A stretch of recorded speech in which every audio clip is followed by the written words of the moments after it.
कल्पना कीजिए, आप एक देवता हो या फिर एक अजेय राक्षस, या शायद एक ऐसा इंसान जो दो दुनियाओं के बीच पुल बनाता है। और यह सब तय हो चुका था उसी पल जब आपने पहली सांस ली थी। हां, यह कोई कविता नहीं, यह है वैदिक ज्योतिष का सबसे रहस्यमयी सच। आपका गण, देव, मनुष्य या राक्षस, आज हम इस रहस्य की परतों को खोलने वाले हैं। और हो सकता है आप खुद को एक नई नजर से देखें। लेकिन सवाल उठता है,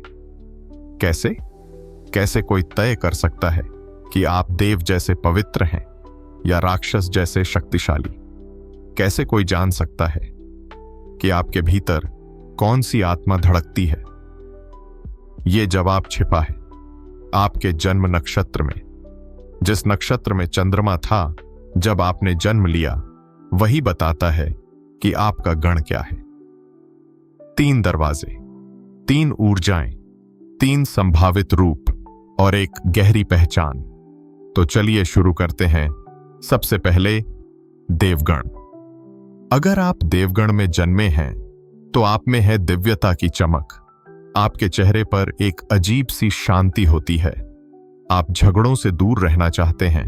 आपको कला पसंद है, दूसरों की मदद करना अच्छा लगता है। अगर आपका जन्म पुष्य नक्षत्र में हुआ है तो आपके अंदर मां जैसी भावना होती है। अगर आप रेवती नक्षत्र में जन्मे हैं तो आप 27 नक्षत्रों में से आखिरी हैं, यानी सबसे परिपक्व और गहरे।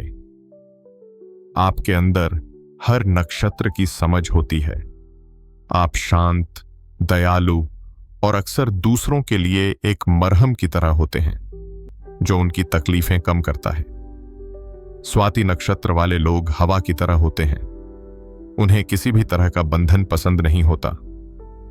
वे स्वतंत्र सोच वाले होते हैं। ऐसे लोग अकेले भी खुश रहते हैं और जब चाहें समाज में घुल भी सकते हैं।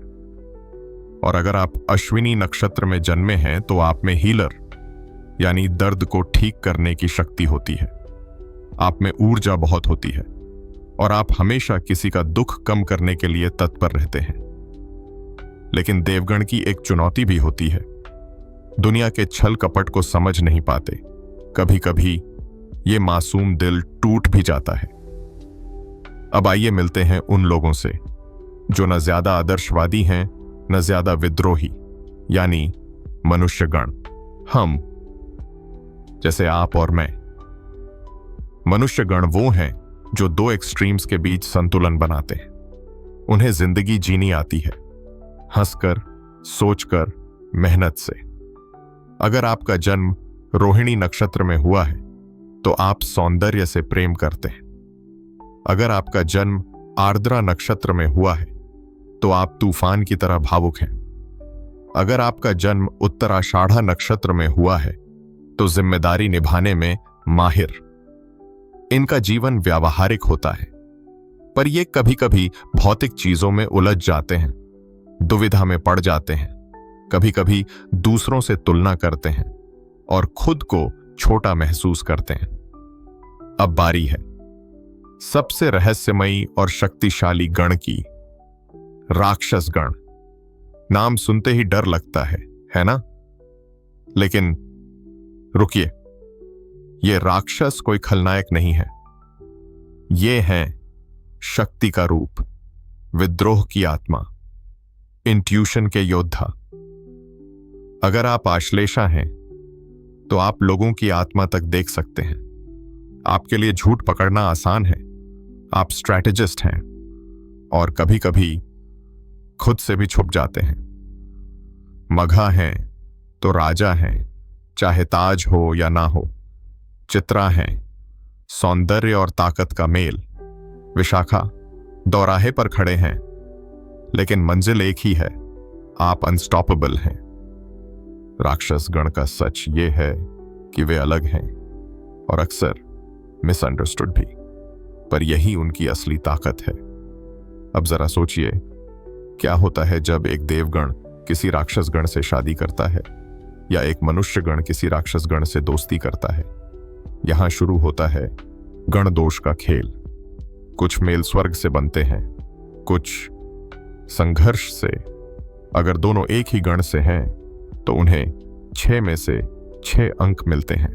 लेकिन अगर एक देव और एक राक्षस मिलें तो गण दोष होता है और सिर्फ 0 या 1 अंक। लेकिन क्या इसका मतलब ये रिश्ता नहीं चल सकता? नहीं, क्योंकि प्रेम और समझ गण से भी बड़ा समाधान है। ज्योतिष राह दिखाता है, फैसला नहीं करता। तो अब जब आप जानते हैं कि आप देव हैं, मनुष्य हैं या राक्षस, तो इसे जज मत कीजिए, इसे अपनाइए, क्योंकि ये आपकी आत्मा का ब्लूप्रिंट है। शायद आप बहुत कोमल हैं क्योंकि आप देव हैं, या बहुत विद्रोही क्योंकि राक्षस हैं, या संतुलित क्योंकि आप मनुष्य हैं। कोई भी गलत नहीं है। हर गण ब्रह्मांड की ऊर्जा का हिस्सा है और आप इस ब्रह्मांड के एक अनोखे सितारे। तो बताइए, आपका गण कौन सा है? देव, मनुष्य या राक्षस? अगर आपने अभी तक सब्सक्राइब नहीं किया तो कर लीजिए, क्योंकि इस चैनल पर हम ब्रह्मांड के ऐसे ही अनजाने रहस्यों को रोशनी में लाते हैं। कमेंट में बताएं, आपके अनुसार आपका गण क्या है? और याद रखिए, ज्ञान ही शक्ति है और यही है आपका असली सुपर पावर। धन्यवाद और मिलते हैं अगले रहस्य में।